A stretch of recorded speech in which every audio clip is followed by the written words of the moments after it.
Hello and good day to all the viewers. This is Mrs. Sana Amer, your virtual teacher, and welcome to our channel Educationist, where we make learning easy for you.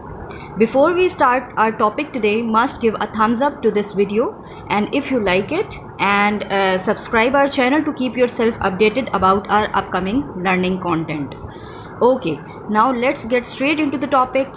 As you can see on the board, that we are going to discuss about how to write electronic configuration and draw atomic structures of elements. Okay, as you can see on the board that I have written symbol of sodium, that is Na, with its atomic number 11, and its atomic mass is 23.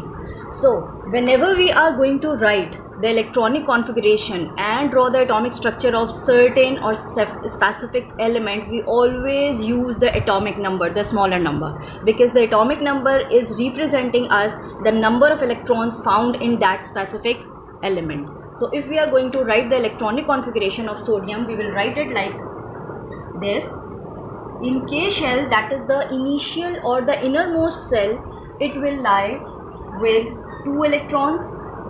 Then L can bear maximum 8 electrons in it, so we will have 8 electrons in L shell. So you can see over here from 11 we have distributed 8 plus 2, that makes up 10, and in the next shell we will just have 1 electron. So if we are going to sum up these numbers, they will make 11 electrons equals to the atomic number. So basically M is the outermost shell found in sodium, and that contains only 1 electron. So M will be the valence shell of sodium and 1 will be the valence electron of sodium. Basically valence electron is that specific electron which is going to be used in making chemical bondings for this element with other elements, whether metals or non-metals. This is another thing. Okay, so this is the electronic configuration of sodium, and now we are going to draw the atomic structure as per this electronic configuration. So starting from nucleus is the central mass body of any specific element, and this is your first shell, K shell, having 2 electrons. This is fulfilled now. Now we are making another shell, that is L shell, and it contains 8 electrons. So we are having 8 electrons like this: 1 2 3 4 5 6 7 8. Now we are going to draw the outermost shell, and we know that in the outermost shell sodium only possesses only 1 electron. So here is the last electron. So basically from here that are being shown by these circles, we can observe that 11 electrons are being plotted on these shells. So it is verifying the atomic number of sodium. So this is the electronic configuration of sodium, and this is the atomic structure of sodium. Okay, let's take another example of magnesium. If we are having magnesium with an atomic number 12 and atomic mass 24. So first of all we will write the electronic configuration of magnesium.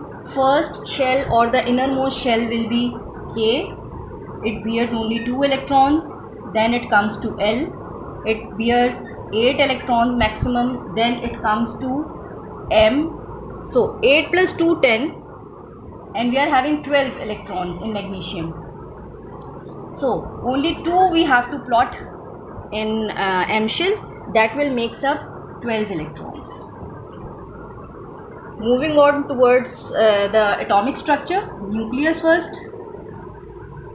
The first shell contains 2 electrons, that is K shell. Now moving on to the next, L shell contains 1 2 3 4 5 6 7 and 8, and the outermost shell contains 2 electrons.